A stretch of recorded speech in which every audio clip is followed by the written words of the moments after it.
pistols. Putting the do-rag over your bean head. Seeing you brag. As clean as Jag. Thing I had. It says, hustle made big faces. Giving you life. I'd rather give you ice. Yeah, if I give you ice, twice.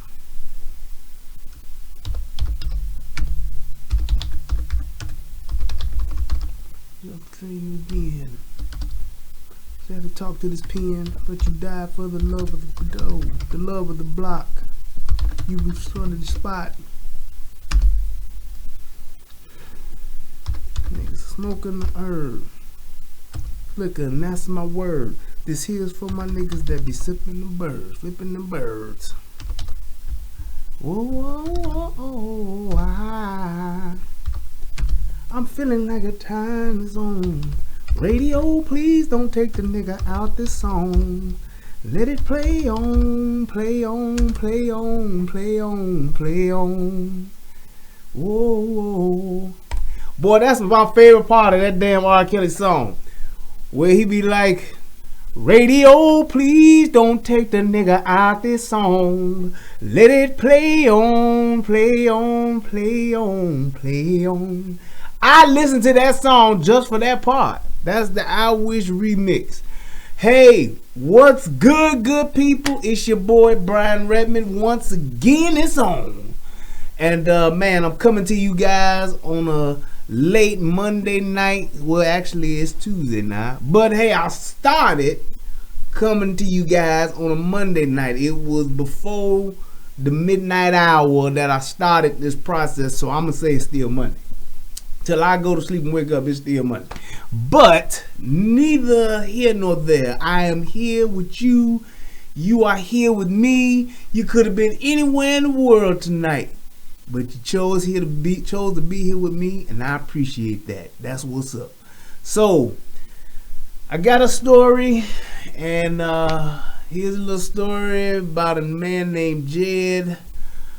Poor nigga in the ghetto, barely kept his family fed.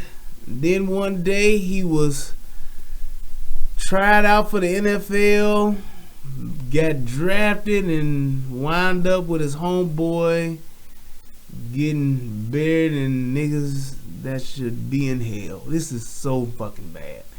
So let's go ahead and get it cracking. I'm gonna try to get in and try to get out, and let's do this.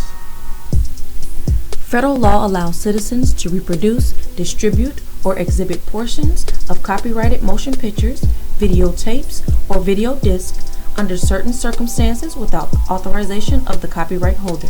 This is called fair use and is allowed for purposes of criticism, news reporting, teaching, and parody, which doesn't infringe of copyright under 17 U.S.C. 107. Alrighty, so here's what's happened. Wait, let me make sure I got the right thing over here, because I did that shit last time and that was not cool. Let's do this. Here's what's happened. Wait, let me make sure I got the... Alright, yep, I did it right. So, to everybody that's over in the other chat, the relationship rehab chat, you will notice that you don't see your comments. And that is because we are broadcasting on both channels, so you should be able to see this guy here. Let me make sure that that's right. Go ahead and click that link and come on over. Come on and go with me. Come on over to my other channel. All right, so here we go. First and foremost, let me give the United Guns of America salute to the first person in the chat, which is none other than, oh hell yeah, my brother Jason Guns. Always got my 6. I thank you, brother. Thank you for coming out. First one in the chat, my man. Alright, so let's go ahead and let's dive in, man. So for those of you who don't know, over the past weekend was the NFL draft. 2019 NFL draft was held in Nashville, Tennessee. Also, for those of you who may not know, Tennessee is also home, I should say, to none other than the fine firearm makers of Barrett. Yes, sir. They make some high quality rifles. If you can ever get the opportunity or have the financial backing to afford a Barrett rifle, I would highly recommend you get a Barrett rifle. It is a beautiful piece of equipment. If you have the opportunity to purchase one, you will not be disappointed. Yes, indeed.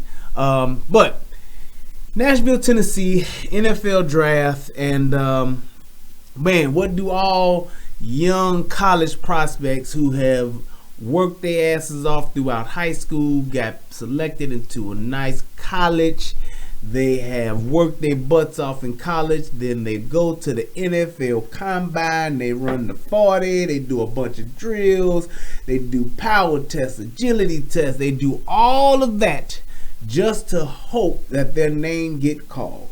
Now, in the event that their name gets called, for most young people that are in the draft, especially young black Americans, they are life-changing events. They literally change your life. Your tax bracket change, your financial status change, your stature changes in the neighborhood, your stardom button gets pushed, and you just elevate. So usually this is one of the most happiest days in a person's life, and more so in a black American's life. It's usually not only the happiest day for him but for his family, because they all about to try to hop on the money train, toot toot, and ride this motherfucker all the way till the wheels fall off. That's what happens. For this young man, Corey Ballentine, he got ever so lucky and was ever so fortunate to have his name be called and to also be selected to the New York Giants. And actually, we should have that right here. Back now with a bizarre and tragic ending to a day of celebration for a college player just drafted into the NFL. The player wounded in an off-campus shooting, his teammate killed. Here's ABC's Marcy Gonzalez. With the 180 pick in the 2019 NFL Draft, the New York Football Giants select one of the best moments of his life. Corey Ballentine, defensive back, Washburn. Quickly. Boom. So now 180th pick may seem like it's a long way off, but hey, it don't matter, because once you get drafted in them first however many rounds they go, I don't know if is it 10 rounds or something like that they do. I think it's 10, but they don't usually film anything past like the first 3 or 4. And after that is whatever. And they just pick and they pick and pick and pick. And then they do a big, thing on the TV where they talk about who got who and what it means. Fine. But in this instance, he got picked in the 6th round. He's a 6th round pick. But what this does for him is this gives him an opportunity to shine. If you got it, if you're good, if you can stay healthy, and you can show up and show out, you can actually be something. More than likely, somebody like this guy here, he's a DB, defensive back, which means he's very fleet-footed, he's very quick, he can run, and the only thing he really can't do is catch. Most DBs are wide receivers who cannot catch. But neither here nor there. If he's this good, he got selected, he will at least have an opportunity on special teams, whether it's punt returns, kickoffs, whatever the case may be, to actually shine, and can possibly get him a spot to where he can become a starter. May even be able in a few years to turn a contract his rookie contract into one that is more substantial.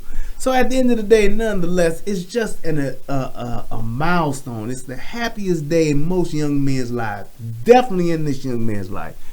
However, after doing, celebrating and having a good time, this is literally hours after being drafted, him and his college buddy, Dwane Simmons, are hanging out, going to a college party. They're not in the ghetto, they're not in the hood fighting, they're not in the, in the worst part of they in the little college town, and they hanging out, they're going to a party, and they're getting ready to leave, and here's what happens. followed by one of the most horrifying. Just got a report of multiple gunshots. Just hours after being drafted by the New York Giants, Corey Ballentine shot and injured. His former teammate at Washburn University killed. There's people running everywhere, and somebody's down in the middle of the road. Looks like they're bleeding pretty good. Police in Topeka, Kansas say there were dozens of people at this off-campus housing when those shots were fired early this morning. Someone driving Ballentine to a hospital, officers then arriving on scene, finding 23-year-old Dwane Simmons dead. The New York Giants calling it a tragic situation. Writing in a statement, "We have spoken to Corey and he is recovering in the hospital. Our thoughts are with Dwane Simmons' family, friends and teammates, and the rest of the Washburn community." Ballentine is expected to make a full recovery, and tonight police are still searching for the gunman. Boom.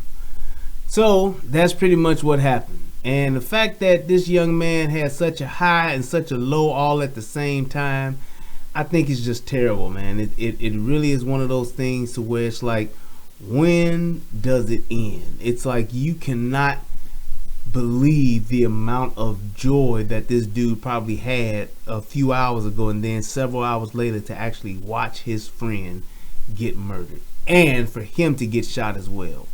And you want to find out what all of the details of what exactly happened. This is pretty much what it all came down to. Let's go. Because at the end of the day, it's like, why would somebody even, the way that he got shot is just like, I don't understand why people are in a situation to where something like this can happen, and then it's just like, it's so stupid that it makes you just not even want to be able to just say, hey, I'm gonna go hang out. It makes you not want to be able to go party, celebrate, or do anything because of stuff like this. Washburn University's joy over one of its own going pro quickly turned to grief. An overnight shooting killed a current Washburn football player, Dwane Simmons, and injured former member of the team, Corey Ballentine, who was drafted to the New York Giants just hours before. 41 Action News reporter Mackenzie Nelson is here, and the family is just heartbroken, hoping for some answers. That's right, Dia. It's not the call that the family was expecting. An evening that was meant for celebration quickly turned to tragedy. At first, I just felt like they were just calling us all like, hey, congratulations and this and that. But then when he said, nah, Mr. Simmons is not good, we've been shot, and I just, like, my heart just dropped. Friends and family of Dwane Simmons are missing their loved one and trying to wrap their heads around what happened. I never thought my son would be gone this soon. Now, I will say this, in most situations like this, you have the classic, hey man, dude gets shot, and where was he at? He was in the hood, he was at a gangbanger party, he was hanging out with some gangbangers, and that's what this is not that. This is not that. From what I can see, this is actually, hey, me and my boy, my best friend, my buddy just got drafted. We about to go hang out. We had a college party. We kicking it. We doing our thing. This dude apparently does have his mother and his father in his life amongst other relatives, and it's just literally like him being in the wrong place at the wrong time, from what I can see, and some ignorant, low down, dirty, just scumbags straight ruined this dude's life and this dude's family life. It was a shooting just before 1 a.m. in Topeka. Police responded and found Simmons dead. His friend and roommate, Corey Ballentine, was taken to the hospital. Ballentine is expected to make a full recovery. Simmons' dad says the two were celebrating at an off-campus party. They were leaving. Some guys rolled up, asked them if they had some smoke or some gas, like for sale. Dwane and Corey said no, and they just drove off and came back around and opened fire. Ballentine told Simmons' dad they'd never seen the men before. For someone to take him senselessly, he didn't deserve it. Now, I can't even begin to pronounce her name, but let's try. Shaquilla is what I'm going to say. So Shaquilla Everett. Now, I can say this. Dwane Simmons, that looks like Dwayne, but it's Dwane. But that's how they pronounce it. But I don't know why that name is the way that it is. But anyway, the fact of the matter is, it looks like they're not married, but you can clearly see that they are together to some degree, as far as the family dynamic is. He didn't deserve it. Friends and family say Simmons was the life of the party. That's So that's what I will remember the most about my son. It's just his loving, funny spirit. Very loved by everybody. You can tell with everybody here. Simmons graduated from Lee Summit West High School and was a junior at Washburn studying mass media. After 2 torn ACLs, he was coming back for his senior year and looking forward to the future. He was kind of an inspiration with coming back from injury. Always had an energetic smile on his face and brought a lot of joy to practices, workouts, whatever we were doing. Ballentine is a senior and was selected in the 6th round by the New York Giants, becoming the highest draft pick in program history. He'll move on and maybe play as an inspiration to Dwane and everything they've been through. Simmons' parents ask anyone with information to speak up. My son deserves justice, and please speak up if you know anything. They have anonymous lines out there. Speak up. He was well loved at Washburn, so if anybody hear anything, I believe somebody's going to say something. The Simmons family said they're waiting to learn more information from the investigation before moving forward with any funeral arrangements. All right, thanks, Mackenzie. Topeka police say it's crucial that anyone with any information on what happened comes forward. Today, empty beer bottles litter the yard of the home where that party took place. Neighbors say several college students live in the area, so parties are common. Cheyenne Mosier lives across the street and was on her front porch just an hour before that shooting. I came back inside because it was getting crazy, but then it was like an hour or so later we heard the gunshots, and they were loud. There was a lot of them. Mosier says the students in this particular house host a lot of parties, but they never get as crazy as it got last night. Police have no suspect information right now. That's why they're asking anyone who was at the party or who knows what happened to please come forward. The New York Giants and Lee Summit schools released statements on this shooting. You can find those and the rest of our coverage at kshb.com. So I'm gonna say these 2 quick things, man, and hopefully they come out the way that I intend them to, and people can take them the way that I intend them to be taken. Number 1, it's sad that this happened to this young man, and it's so many times that we see things like this happen and they try to say that nobody knows nothing, but that's never the case. There's somebody that knows something, and I don't know. To me, only thing I can see is that those dudes was up at the party. They was celebrating, having a good time, and these other cats that shot him or whatever probably saw that, probably was jealous of the dudes, and that's what one thing led to another, and they wound up getting shot. So it's like that's something that I would even speculate to say that could possibly be it. The other part of it is, it's like, it seems to be that when you are a person and when you're in an environment or a neighborhood to where you have more than those around you, you gotta leave. You gotta leave. You gotta go. Staying in an environment where you have more than what people around you have breeds nothing but violence. That's all it does. It's gonna end up with that at some point, because you have this thing of the haves and the have-nots, but then you have this jealousy thing that is like really big, especially in our community, to where we get so jealous of what somebody else will have that we want to kill you for it.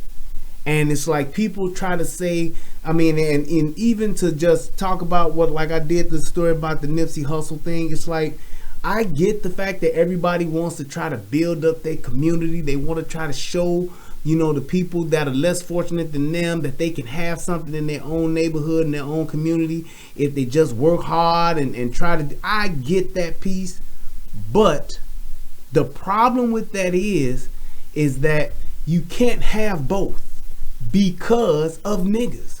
Niggas is they're always gonna, you got your black people and then you got niggas. You got struggling black people, but then you got niggas. And niggas will always tear some shit down as opposed to building some shit up. If it ain't them getting, if it ain't them receiving, if it ain't them having something, you ain't giving nothing to them. Not giving them an opportunity or showing them how to. Nope, you have to give something to them on the silver platter, and it better be enough, or you're gonna have something like this happen. It's gonna be something like this happen.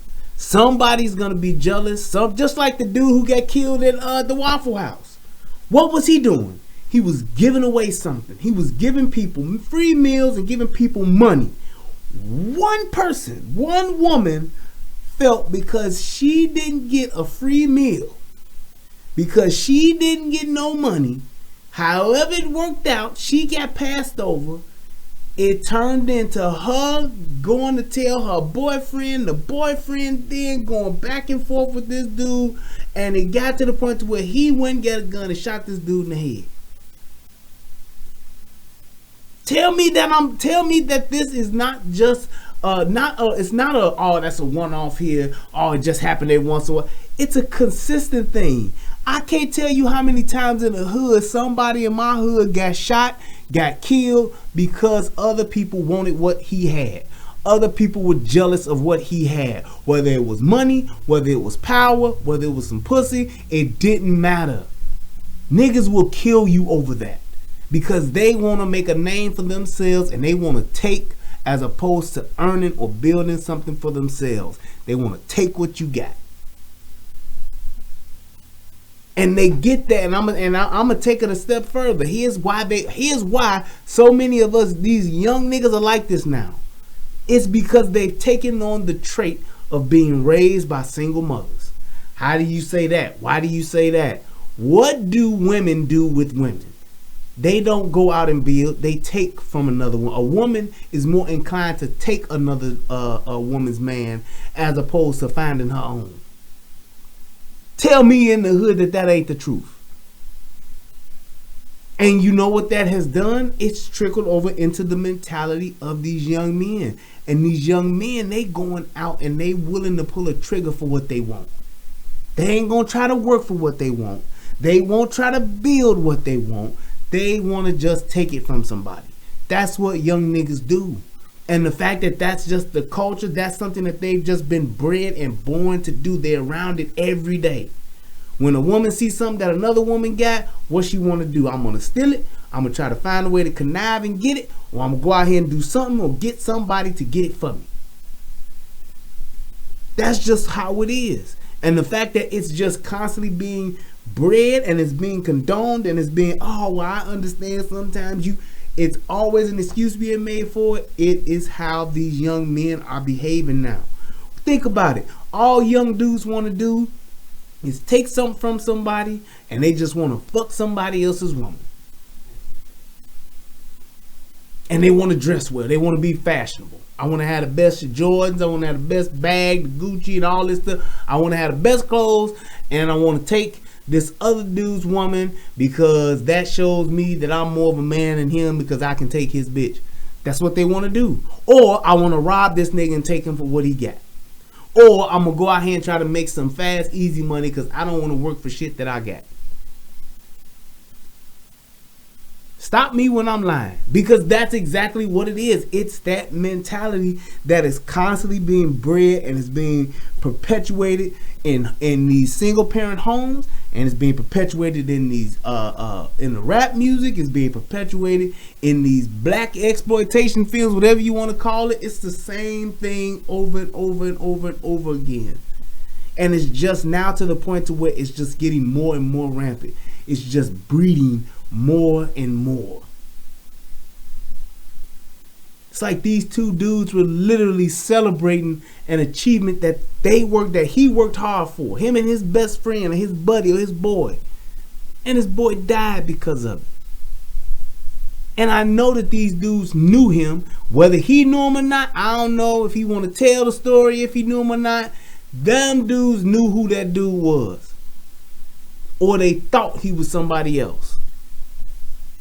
You don't just come up, ask them for something, and then, hey, you got some of this? Nah, I ain't got none of that. All right, we're going to ride back around, then we're going to shoot at y'all. It's always something else to it. It's like you just can't be around these areas where it's niggas. That's all I'm saying. And it sounds bad. It may sound terrible. Oh, you can't give up on your people and all that. You can say whatever you want to say. But I'm telling you right now, if you keep it up, this is what's going to happen. This is what's waiting for you. This whole hood mentality, this one of the worst things that ever happened to black folks is the acceptance of the ghetto hood life. We think everything that's ghetto, everything that's hood is good. And it's tearing us apart. It's destroying us each and every day. I'm so hood. Anything that's ghetto, anything that's hood, we think that it's good, and we think that that's the thing to do, that's the way to go, that's what you want to have. And the fact that we think that that's cool and that's what we want to perpetuate, we reap the benefits of the seeds we sowing with that shit. And that's why you got these young people doing the shit they're doing. That's why you have the older people being subjected to and being victim to the shit that these young people are doing. And ain't nobody standing up to them. It's terrible. It's sad. It's crazy, but it's true. It's true. And I just don't want some young dude. I mean, that young dude there, he had gotten hurt. He had worked his way back. He's about to go into his senior year in college. I mean, the dude was doing the best he could with what he had, trying to make something out of himself. And got killed by just some ain't shit niggas. And ain't nobody gonna say nothing. Ain't nobody gonna know nothing. Ain't nobody gonna tell nothing. And what's gonna happen? We're gonna get some t-shirts. We're gonna get some bears, some balloons. We're gonna light some candles. We're gonna release some balloons. And we'll be outside. We're gonna cry, get some t-shirts airbrushed with rest in peace, Dwane. And that's gonna be it. On to the next one. Or until the next one happens. I'm tired of it. The only reason why people talking about Nipsey Hussle still is because he had some stardom. He was famous. There's plenty of Nipseys. There's plenty of Dwanes. There's plenty of them dying every single day for nothing. Because I said something you didn't like. Because I had something that you wanted. I got to die for it. I don't get it, man. And until we change, until we decide to do something different, until we decide to stop letting this shit ride, and I ain't talking about getting no signs and marching in the fucking streets. I'm talking about us talking to the police, policing ourselves, telling on what the fuck is going on in the hood, and stop standing for this shit. Because when you don't say nothing, when you mind your own fucking business, you might as well just give them a green light to do the shit again. And then you don't want to get concerned. You don't want to do nothing about it until it's your nephew, your brother, your best friend, your cousin, your uncle, your auntie, your niece, or your nephew, or your boy, or whatever. That's when you want to do something about it. But now it's too late. Stop letting somebody else just come and hold you hostage and terrorize you in your own neighborhood, people. That's all I'm saying. I ain't want to be too long on this one. Like I said, I just felt the need to do it just because, man, my man was pushing all the right buttons, man. He was doing the best he could with what he had. From what I could see, unless there's some other bullshit that could turn up, and I ain't one to say that it can't, because it definitely can. But for that to just happen like that, man, that dude, the day you get drafted, a few hours later, your best friend is gunned down and you shot. They could have killed him and he'd have lost his career. They could have shot him and he could have lost his career. That other dude could have probably wound up, you know, hey, working with his best friend and wound up becoming something big in the media, doing something in the media. We don't know what that dude could have did, but I tell you one thing, he don't have a chance to do anything now. And the only thing that his best friend can do is to just play hard to try to make it as best he can for his family, and hopefully he can help out his boy's family. Here's what it is, man. I hope that we get tired soon. to the point to where we just stop standing for it. Stop depending on gun laws, stop depending on gun regulations, stop depending on politicians to do something that you're not even willing to do for yourself. If you're not willing to stand up for yourself, if you're not willing to talk to the police, if you're not willing to get rid of this whole snitches get stitches mentality, if you ain't willing to do that, ain't nobody gonna care about you or your people or your neighborhood. I hope that this video helps somebody become a better version of themselves, man. I hope that there's not another one, although I know that there will be. But I hope that this one is the one that makes somebody say enough is enough. I hope that this story is the one that will inspire somebody to stop killing people for nothing. I hope that this video will inspire somebody to stop not telling the police. I'm Brian Redmond. This is the United Guns of America and the Relationship Rehab. I want to give a shout out to everybody that came through. Click the like button. I don't know if anybody sent any donations. We can check that real quick. This is a really short show, but I just definitely wanted to come and just let my thoughts be known on this, man, because like I said, this is something that was really terrible, man. And I'm so sad that something like this had to happen to somebody on a day like this, to where they're supposed to be doing their thing and living their lives and celebrating for the opportunities that's laying ahead for them. These young brothers had their whole lives ahead of them, man. And one is going to have to live with the fact of one of his friends getting killed on the day that his life changed. And the other one ain't going to have a chance to do nothing. And his family's going to have to suffer for it. Let's see. No donations. It's all good. Hey, thank you guys for tuning in. I appreciate each and every one of you. I will do something tomorrow, and I'll figure that out tomorrow. But I'll see you guys then. Until next time, peace, and I'm out. And remember, it's better to have it and not need it than to need it and not have it. Y'all stay up. I appreciate you guys. Peace, and I'm out.